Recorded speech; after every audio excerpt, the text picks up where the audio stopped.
Hi guys, good evening. Welcome po ulit sa aking long form video. Once again, Junel Talents Agustin po. And for today's video, tuturuan ko kayo paano nga ba kung sakaling meron kayong naka-hold na earnings, ilang buwan na hindi nyo pa rin nakukuha, or may mga rejected earnings po ba kayo, at paano rin tayo mag-update ng ating payout information. Okay? So, ito yung step by step. So, punta kayo dito sa creator support. Okay, ayan, creator support.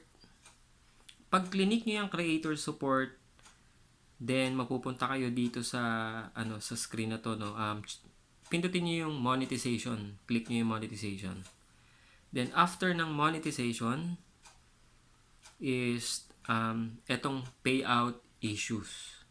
Ayan, find solution for a missed payment. So, pag-click nyo dyan, pindutin nyo yung ito, payouts place on hold. Kapag rejected naman guys, dito kayo sa rejected payouts. Sa missing payments, ayan, pwede kayong mamili dyan. So, sample na lang natin, no? Punta tayo sa payouts place on hold. Kasi may mga nag-send sa atin na mga naka-hold yung kanilang earnings, no? For the previous month. Sabihin natin mga February, March, April, mga ganyan. So, which is dapat nakuha na yun, no, kung sakaling umabot na dun sa threshold. Okay, after nyan, pag pinindot nyo yan, ang lalabas is, ayan, why is my payout account on a 5-day hold? Okay, pwedeng 5 days, 10 days. So, pindutin nyo yung payout date, yung naka-highlight na blue. Pagdating dyan, so, dito na kayo sa let us know, yung sa nasa baba, guys. Ayan, let us know. Pindutin nyo yan. Then, ang susunod dyan is, i-tick nyo yung sa stars, subscription, ads on reels, performance bonus program. Ayan, i-tick nyo yan. So, pagka-tick nyo yan, lalabas naman na dyan is yung what can we help you with. So, i-tick nyo rin naman yung payout questions, payout status, payout not received, etc. So, ayan. So, yung sa kapa ni name, kahit wag nyo nang lagyan yan. So, pag in-scroll down nyo yan, ang makikita nyo naman is ayan, yung lalabas naman dyan yung page ID ninyo, kung ano yung gamit ninyo, kung sa page bar or profile. So, since naka-profile account ako, ayan, lumabas na siyang kusa.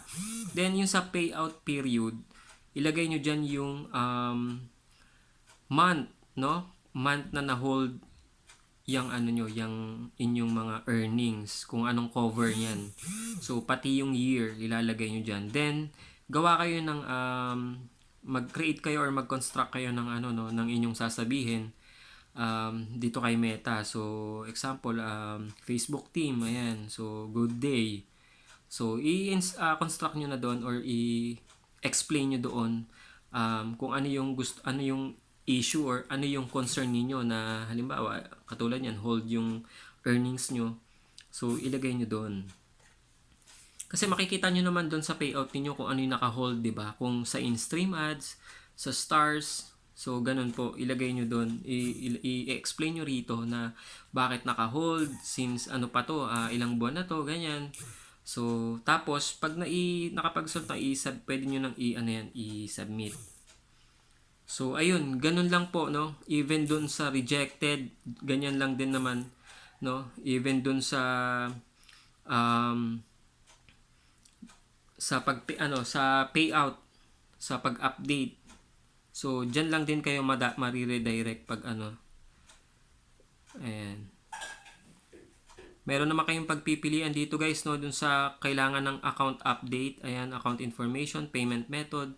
So, kayo na pong bahala mag-tick kung ano dyan. So, yung kanina, sample lang natin sa stars, naka-hold yung earnings. So, ayan, yan yung step by step kung paano kayo mag-a-appeal. Okay, then wait nyo na lang po yung magiging feedback ni Meta support sa inyo.